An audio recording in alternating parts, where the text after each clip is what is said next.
capítulo 6, versículo 11 al 14. Búscalo en su Biblia. Romanos capítulo 6, versículo 11 al 14.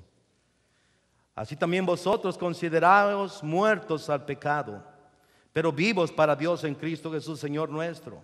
No reina pues el pecado en nuestro cuerpo mortal, de modo que le obedezcáis en sus concupiscencias. 13. Ni tampoco presentéis vuestros miembros al pecado como instrumentos de iniquidad, sino presentaos vosotros mismos a Dios como vivo entre los muertos, y vuestros miembros a Dios como instrumentos ¿de qué?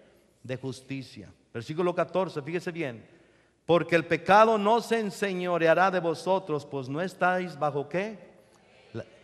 Mas estáis bajo la gracia. We are under the grace. Estamos bajo la gracia. Y quiero decirte que después podemos hablar acerca de la gracia. Y he predicado infinidad de mensajes en cuanto a la gracia del Señor. Y quiero decirte que la gracia es mejor. Es mejor vivir bajo la gracia de Dios que vivir bajo la ley de Dios. Porque la ley te instruye, la ley te empuja a que ahora busques la gracia de nuestro Señor Jesucristo. Mira aquí, Pablo sabía, y después de haber perseguido a gente y vivir por la ley, ahora sabía que nada podía justificar al hombre. Y él viene a tener un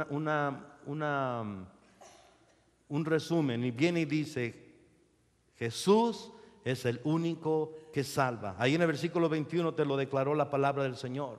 Jesús es el único que justifica. No podemos justificados por la ley, sino ahora somos justificados por la gracia. Dice: no desecho la gracia de Dios, pues si por la ley fuese la justicia, entonces por demás murió Jesucristo. Y quiero decirte, Jesucristo no murió en vano. Pueden decir amén. Miren lo que dice Filipenses capítulo 3, por favor. Miren ahí en su Biblia, Filipenses capítulo 3. Pero cuántas cosas eran para mí ganancias, las he estimado como pérdidas por amor, como perdida por amor de Cristo. Fíjese lo que dice el versículo 8. Y ciertamente aún estimo todas las cosas como pérdida por la excelencia del conocimiento de Cristo Jesús mi Señor, por amor del cual lo he perdido todo.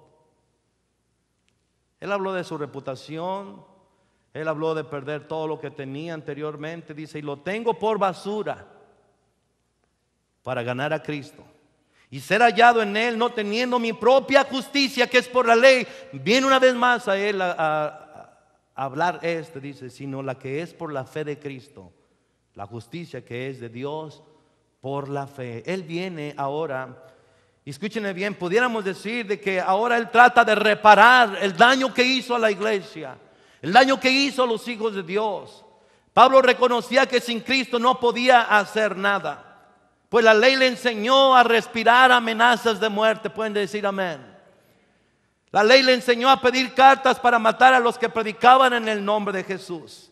La ley le enseñó a dar su consentimiento para que apedrearan a Esteban y a muchos otros cristianos. La ley le enseñó a perseguir a los santos de Dios y a perseguir a la iglesia del Dios vivo. La ley le enseñó a arrastrar a los cristianos fuera de las casas. La ley le enseñó a matar a los que confesaban el nombre de Jesús. La ley le enseñó a ser un acérrimo defensor de la ley. Pablo en su tiempo, Pablo en el tiempo bíblico, en ese tiempo después de la muerte de Jesús, era considerado el Osama Bin Laden de estos tiempos. Pero cuando Jesús le apareció en Damasco y le perdonó, Pablo fue lleno del amor de Dios, el amor agape, que todo lo puede, que todo lo perdona, que todo lo soporta. Y esto era algo nuevo para él. Esto era algo que él nunca había experimentado en la ley. En la ley él amenazaba y respiraba amenazas de muerte, cargaba piedras y ponía a la gente en la cárcel. Y ahora, ¿qué es lo que pasó? Un día con el carcelero en Filipos, él lo liberó también. Ahora él está para liberar a gente. Puede decir amén. Por eso cambió de ser celoso de la ley a amar al que había dado la ley. Y ahora él está predicando la gracia del amor de Jesús. La gente decía del que perseguía a los discípulos, ahora predica a Cristo y a este crucificado. Y está dispuesto a morir y aún a dar la vida por aún aquellos. Él decía: quisiera ser anatema para que gente se salve, y aún más los israelitas.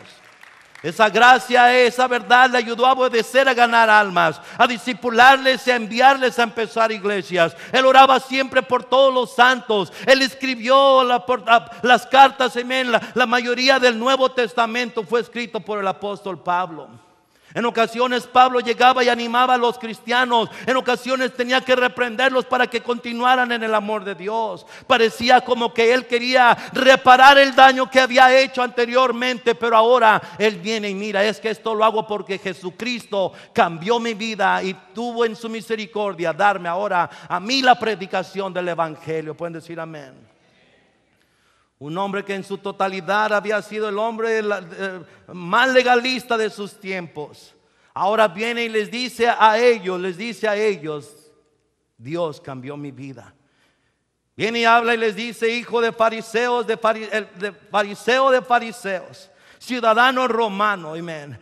Su madre era desconocida, su hermana vivía en Jerusalén y su sobrino también en Jerusalén, el cual un día vino y le animó y le dijo, quieren matarte. En su infancia él era de la tribu de Benjamín, un benjamita. Nació en Tarso, su educación, él aprendió a hacer tiendas, amén, y también estudió bajo los pies de Gamaliel. Su adolescencia era celoso de la ley, estaba presente cuando apedreaban a Esteban y obedecía la ley al pie de la letra. Su conversión cerca de Damasco, miró una gran luz, fue cegado, amén. Allí también Jesús lo reprendió. Él llevado a Damasco, Ananías llega a él, es bautizado y ahora él empieza a predicar la palabra de Dios. Después de su conversión predicó en Damasco, fue a Arabia, regresó a Jerusalén. Los de la iglesia sospechaban de él, que él tuvo que huir. Empieza a tener amistad con Barnabé. Los judíos le persiguen, una visión de noche le dice que se vaya. Pablo parte hacia Tarso y después con Bernabé van a Troas, Antioquía, y Pablo evangeliza en Antioquía. Después de esto él empieza su primer viaje misionero, hace la obra en Chipre, en Salamina, en Pafo, y un procónsul se salva también. El nombre de Saulo es cambiado a Pablo. Sale a Perga y Marcos lo deja desertándole. Él predica en Antioquía, en Iconio, en Listra, es apedreado y lo dejan por muerto. Y Dios lo vuelve a levantar porque por su gracia lo había levantado para predicar la palabra del Señor. Pablo emprende su segundo viaje misionero. Pablo emprende su tercer viaje misionero. Pablo, después del tercer viaje, regresa, lo arrestan los judíos. Pablo viene a su primer defensa ante los romanos y Pablo también está en su segunda defensa. En Cesarea él se defiende ante Félix. Allí queda 2 años en prisión. Pablo apela a César y es llevado ante el rey Agripa, donde al rey Agripa por poco se convierte para ser cristiano, le dijo a él. Al último Pablo lo llevan hacia Roma, escapa de una tormenta. Pablo naufraga, Pablo sobrevive en la isla de Melita, lo pica una serpiente y la gente dice, este hombre, ¿cómo es posible? ¿Cómo es posible que aún después de haber sobrevivido este naufragio, después de calentarse entre las llamas de una fogata, lo pica esta serpiente? Pero aún así Pablo llega a Roma, predica en Roma. Escuchen bien, Roma era el lugar más difícil para que una gente aceptara a Jesús. Y dicen los historiadores que Pablo estaba en esa cárcel y todos los soldados que llegaban uno a uno se convertían al evangelio de Jesucristo. Pablo está en esa cárcel. Pablo allí escribe 6 epístolas o cartas en Roma. Y Pablo viene y habla de sus últimos días. Miren 2 de Timoteo, miren 2 de Timoteo, por favor. Busca en tu Biblia 2 de Timoteo. Capítulo 4, versículos 6 al 8. Viene y le habla a su discípulo, a Timoteo. Dice, porque yo ya estoy para ser sacrificado. Está en esta cárcel romana. Y el tiempo de mi partida está cercano. He peleado la buena batalla, he acabado la carrera, he guardado la fe. Por lo demás me está guardada la corona de justicia, la cual me dará el Señor juez justo en aquel día. Y no solo a mí, sino también a los que aman su venida. Versículo 9 dice, continúa leyendo, procura venir pronto a verme, Porque Dimas me ha desamparado amando este mundo y se ha ido a Tesalónica, Crescente fue a Galacia y Tito a Dalmacia. Solo Lucas está conmigo. Toma Marcos y tráele contigo.